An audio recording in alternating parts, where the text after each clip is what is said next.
დაცნობილი ხდება, რომ რამდენიმე წუთის წინ შესყიდვების საქმეს ბაჩუ ახალაია ციხიდან გამოეხმაურა. თავდაცვის ყოფილმა მინისტრმა წერილი გაავრცელა.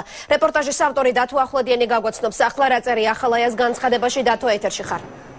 დიახ, სულ რამდენიმე წუთია გავრცელდა ბაჩუ ახალაიას განცხადება.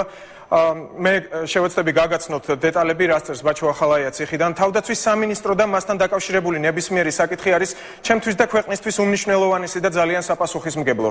როგორც თავდაცვის მინისტრს არასდროს დამირღვევია ეს პრინციპი და ყოველთვის მუშაობდი ქართული სახელმწიფოს ინტერესებიდან გამომდინარე, იქნებოდა ეს შესყიდვა თუ რაიმე სახის სხვა მოქმედება, წერს ახალაია.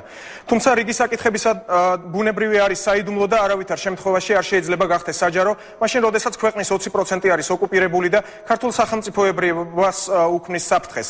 არ გავურბივარ პასუხისმგებლობას არც ერთ ჩემს ქმედებასთან დაკავშირებით. მიუხედავად ჩემს წინააღმდეგ მოქმედი შავი პიარისა, სახელმწიფო საიდუმლოებას ვერ გავცვლი პირად ინტერესებზე.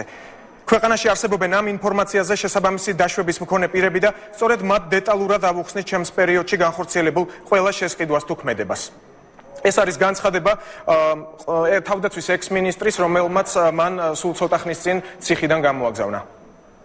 გმადლობ დათო, ძველ შეერაღებაში გადახდილი მილიონები და ახალაიას წერილი. დათო ახვლედიანი საუბრობდა თემაზე.